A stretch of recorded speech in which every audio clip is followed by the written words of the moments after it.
اسی طریقے سے جو ہے پیپلز پارٹی جو ہے کانسٹیٹیوشنل کورٹ، کیونکہ وہ ڈسکس ہوا تھا چارٹر آف ڈیموکریسی کے اندر بھی اور پیپلز پارٹی کے منشور میں بھی شامل ہے، اس کے اوپر پیپلز پارٹی نے اپنی تجاویز دی ہیں، لیکن پیپلز پارٹی کانسٹیٹیوشنل کورٹ کو بھی سپورٹ کر رہی ہے۔ اس کے علاوہ جہاں پیپلز پارٹی کے تحفظات تھے اور پیپلز پارٹی سمجھتی تھی کہ ادھر جو ہے امینڈمنٹ کی یا بہتر ڈرافٹ کی ضرورت ہے، پیپلز پارٹی نے پروپوز کر دیا ہے، لیکن صوبائی خود مختاری کے اوپر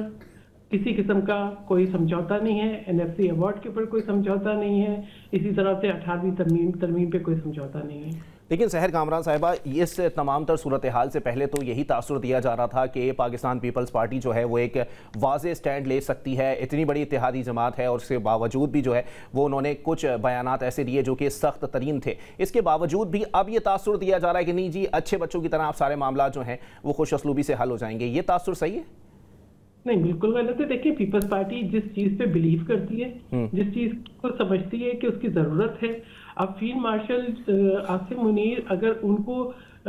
ری ڈیزگنیٹ کرنا ہے تو میں سمجھتی ہوں یہ تو ایک جو ہے انتظامی طور پر اور آرمی ایکٹ کے اندر یہ امینڈمنٹ جو ہے وہ بہتری لے کر آئے گی پاکستان کو جس قسم کی دفاعی چیلنجز کا سامنا ہے، اندرونی اور بیرونی، اور یہ کوئی انہونی بات نہیں ہے، یہ بہت سے ممالک میں اسی طریقے سے ہوتا ہے۔ اسی طریقے سے کانسٹیٹیوشنل کورٹ، جس کے لیے آپ یہ دیکھیں کہ 26ویں امینڈمنٹ کے وقت میں بلال بھٹو زرداری جو چیئرمین پاکستان پیپلز پارٹی ہیں، انہوں نے نہ صرف ایک براڈر جو ہے کنسنسس بلڈ کرنے کی کوشش کی، سب سے ملے، مشاورت کی، اور اس کے بعد پھر JUI نے بھی اس کو سپورٹ کر رہی تھی، لیکن پھر جو ہے PTI کی جو ہے تجاویز کے اوپر کانسٹیٹیوشنل کورٹ کے بجائے کانسٹیٹیوشنل بینچز بنے۔ لیکن دیکھیں جس قسم کے حالات ہیں کہ آپ ہمارے جو ہے مقدمات جو ہیں وہ ایک عرصے تک لٹکے رہتے ہیں، ایک آئینی عدالت الگ ہو جو کہ آئینی معاملات کو دیکھے، اور جو ہماری سپریم کورٹ ہے یا ہمارے دیگر کورٹس ہیں وہ ان معاملات کو دیکھیں جن کا تعلق جو ہے وہ دیوانی مقدمات ہیں یا روز مذاق کے عوام کے مسائل ہیں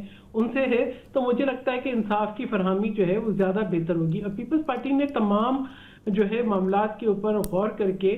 پھر جو ہے یہ تجاویز دی، اور ابھی بھی آپ یہ دیکھیں کہ سینٹ میں یہ بل پیش ہوا ہے اور اب یہ اسٹینڈنگ کمیٹی اس کا جائزہ لیں گی، تو اس میں جو ہے جو ہمارے جو ممبرز ہیں وہ اس سے بھرپور اپنا کردار ادا کریں گے۔ فاروق نائک صاحب جو ہیں وہ لیڈ کر رہے ہیں سینٹ کی اسٹینڈنگ کمیٹی کو، تو میں سمجھتی ہوں کہ مشاورتی عمل میں مزید بہتری آ جائے گی، اگر شکوں کے اندر قسم کا ابہام ہے تو وہ دور ہو جائے گا۔ چلے ٹھیک ہے، حافظ احسان صاحب واضح طور پر بتائیے گا سر، کیونکہ ابھی بھی قانونی سکم جو ہیں اس کے اندر وہ واضح نہیں کیے گئے ہیں، اور کہیں نہ کہیں کچھ یہ تاثر بھی دیا جا رہا ہے، اب یہ تاثر ہے یا پروپیگنڈا، یہ فیصلہ ابھی تک نہیں ہو سکا کہ اب پاکستان کے اندر ایک کنٹرولڈ جوڈیشری جو ہے وہ کام کرے گی۔ بسم اللہ الرحمن الرحیم، وہ تو پرسپشن جو ہے وہ تو ہم ہر وقت اس چیز پہ بات کرتے ہیں اور اپنی ایک نیریٹو کو لے کے چلتے ہیں۔ بنیادی چیز یہ ہے کہ کیا پاکستان کا جو ایگزسٹنگ کانسٹیٹیوشنل فریم ورک ہے اس کے اندر ایک عام آدمی کے جو حقوق ہیں یا ایک آپ کا جو ریگولر کرمنل سول جسٹم یا ٹیکس سسٹم چل رہا ہے اس کے اندر کیا پاکستان کی عدالتوں کی پاورز کو کم کیا گیا ہے؟ بالکل نہیں کیا گیا۔ صرف یہ کیا گیا ہے کہ جو آپ کی ایپلیٹ سٹیج تھی، جو سپریم کورٹ تھی، اس کے اندر آپ نے ورکنگ کو 2 جگہ کر دیا ہے، اور یہ آپ کی ایک لانگ سٹینڈنگ ڈیمانڈ تھی، 12 14 15 سال سے جو یہ چل رہا تھا کہ جس طرح یہ عدالتیں جو ہیں اس کے اندر اوور برڈن ہوئی ہیں پولیٹیکل کوسچنز کی وجہ سے یا انفورسمنٹ آف فنڈامنٹل رائٹس کی وجہ سے یا جوڈیشل ایکٹیویزم کی وجہ سے یا آپ کے جو کانسٹیٹیوشنل ایشوز ہیں جو بار بار جاتے ہیں، اس سے پاکستان کا جو عدالتی نظام ہے وہ چوک ہوا ہے to the extent of supreme court. اس کو بہتر ہونا چاہیے اور اس کے لیے کانسٹیٹیوشنل کورٹ بننی چاہیے۔ اب یہ ساری پولیٹیکل پارٹیز کا اتفاق ہے بشمول PTI یا جنہوں نے COD کو سائن کیا کہ ایک سپریشن جو ہے وہ کرمنل سسٹم جسٹس یا آپ کا ریگولر جسٹس سسٹم ہے ایپلیٹ سٹیج پہ آنی چاہیے۔ صحیح، اب اس کو ہونا چاہیے تھا، جلد ہونا چاہیے تھا، نہیں ہوا، لیکن جب پچھلے سال اس کو کرنے لگے تو اس کے اندر آپ نے دیکھا کہ یہی وہ ڈرافٹ تھا جو سب سے شیئر کیا گیا، اور اس کے اندر to the extent of constitutional court جو ہے، اور اس کے اوپر کہا گیا نہیں کانسٹیٹیوشنل بینچ بننا چاہیے۔ 1 سال کے اندر آپ نے ایکسپیرینس دیکھا کہ سپریم کورٹ میں پالیٹکس بھی آئی، رفٹ بھی آئی، کون سنیں کون نہ سنیں، ججز کے اوپر جو ہے ایک دوسرے کے آرڈرز بھی آئے، جوڈیشل کمیشن کو کہا گیا کہ جی آپ فیورٹزم کرتے ہیں، ججز کانسٹیٹیوشنل بینچ کو کہا گیا کہ آپ بینیفیشری ہیں اس چیز کے اندر، تو وہ ان ساروں کا ریزلٹس یہی ہونا تھا کہ جب آپ ایک کانسٹیٹیوشنل سکیم کے اندر جو ہے پولیٹیکل کمپرومائز کر لیتے ہیں یا فیسیلیٹیشن کر لیتے ہیں تو پھر وہ چیز آپ کے سامنے آئی۔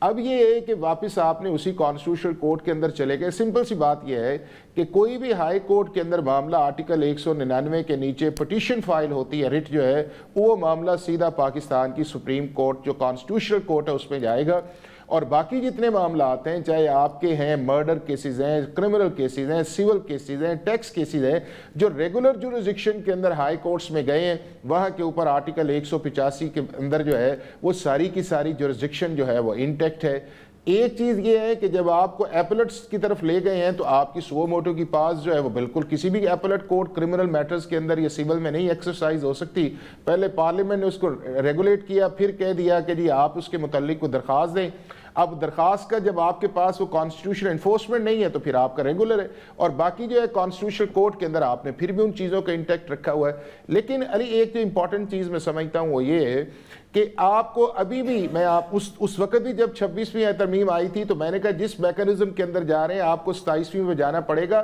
اور ایون بلاول صاحب اس چیز پہ ایگری تھے کہ جب میں نے یہ بنایا تھا کہ یہ صرف سپریم کورٹ تک نہ رکھیں، اسے ہائی کورٹس پہ بھی لے کے جائیں۔ ابھی بھی آپ کو یہ سوچ لینا چاہیے، یا کچھ عرصہ بعد آپ دیکھیے گا کہ آپ کو ہائی کورٹس کے اندر بھی جائیں گے، چونکہ وہاں کے اوپر بھی 199 کا سیپریٹ فورم ہونا چاہیے تاکہ وہاں پہ کنفیوژن نہ آئے کہ کون سا بینچ ہے، کس کا بینچ ہے، مرضی کا بینچ ہے، جوڈیشل کمیشن ہے، گورنمنٹ ہے، ایگزیکٹو ہے۔ نمبر 2 جو ہے اس کے اندر کے جو بات کی جا رہی تھی جی 18th امینڈمنٹ، وہ آپ کے سامنے آیا نہیں ہے۔ ہاں ڈیلیبریشن ہونی چاہیے، فائنانس کے اوپر کوئی حرف آخر تو نہیں ہے نا کہ جی ایک دفعہ آپ نے کانسٹیٹیوشن میں لکھ دیا تو امینڈ نہیں کر سکتے۔ آپ کے کانسٹیٹیوشن میں کانکرنٹ لسٹ تھی، پارلیمنٹ کا نہیں ہونی چاہیے، تو کیا جو پاکستان کے بنانے والے کانسٹیٹیوشن سے 73 جس کو ذوالفقار علی بھٹو صاحب لیڈ کر رہے تھے وہ غلط تھے اس چیز کے اندر؟ تو آپ کے ڈائنامکس چینج ہوتے رہتے ہیں، اس کے اندر آپ نے اپنی چیزوں کو بہتر کرنا ہوتا ہے، اور 15 سال کے اندر بہت ساری ایکسپیرینس ہے، لیکن پیپلز پارٹی کو اس معاملے کے اندر ڈیفنس صورت کے اندر لایا گیا۔ تیسرا جو آپ کی سروسز کی کمانڈ کا ایک ہے،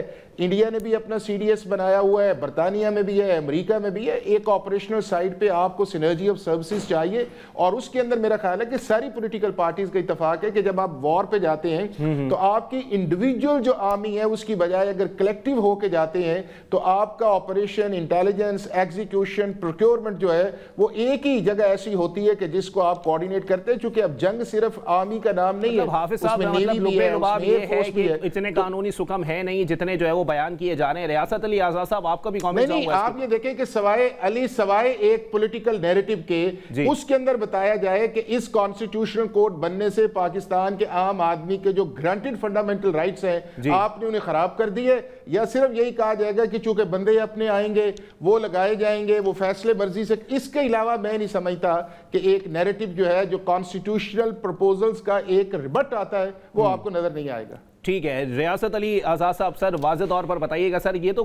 اگر دیکھا جائے تو عدالتوں کے اوپر سے بوجھ کم کرنے والی بات ہو رہی ہے، لیکن اس کا تاثر یا پھر صحیح معنوں میں اس کے حوالے سے جو ایک پروپیگنڈا کیا جا رہا ہے یا پھر سوشل میڈیا پر جو بات کی جا رہی ہے وہ اس کے بالکل برعکس ہے۔ دیکھیں 26ویں ترمیم کے ساتھ میرا یہ موقف ہے، اور یہ کالے کوٹ والے میجارٹی لائرز کا یہ موقف ہے کہ 26ویں ترمیم کے بعد جو عدلیہ تھی یہ بالکل ایک ڈیفنگ ہو گئی تھی، اور آئینی بینچ بنانے کے بعد کہا گیا کہ جی سپریم کورٹ میں بہت سارا بیک لاگ ہے، پینڈنسی ہے، لیکن 4 سے 5 کیسز ڈیسائیڈ کیے ایک سال کے اندر، اس میں سے بھی ایک کیس جو سینئرٹی تھی چیف جسٹس اسلام آباد ہائی کورٹ ڈوگر صاحب کی، اس کا کیس بھی انہوں نے صرف ریمانڈ کیا، ڈیسائیڈ نہیں کیا۔ تو کون سا بیک لاگ انہوں نے ختم کیا تھا جس گراؤنڈ کے اوپر یہ 26ویں ترمیم کر کے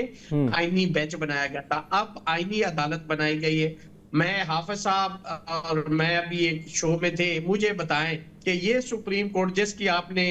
اوریجنل جورسڈکشن بھی کانسٹیٹیوشنل کورٹ کو دے دی، آپ نے ایڈوائزری جورسڈکشن بھی آپ نے آئینی کورٹ کو دے دی، آپ نے آرٹیکل 189 کے تحت جو جورسڈکشن تھی وہ بھی آپ نے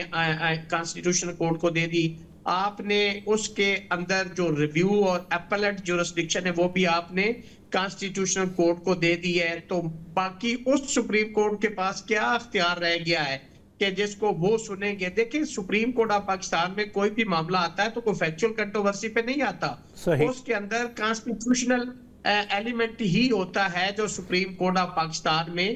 آتا ہے. تو اگر وہ میٹر سپریم کورٹ نہیں سنے گی، صرف یہ 6 یا 7 جج جن کو یہ ابھی تعینات کریں، جس کا پروسیجر ابھی ہمارے سامنے نہیں آیا کہ جوڈیشل کمیشن کرے گا، ایلیویشن ہوگی، پروموشن ہوگی، جو یہ سامنے آئے گا تو پھر اس پہ کامنٹ بھی کریں گے. لیکن دیکھیں 26ویں ترمیم کے کیسز سپریم کورٹ سن لیے. اب جب یہ نہیں، لیکن ریاست صاحب واضح طور پر بتائیں سر، کیونکہ مطالبات تو بارہا ہوتے ہیں. ایک بریک کے لیے مجھے کہا جا رہا ہے، بریک کے بعد پروگرام کو یہیں سے کنٹینیو کریں گے.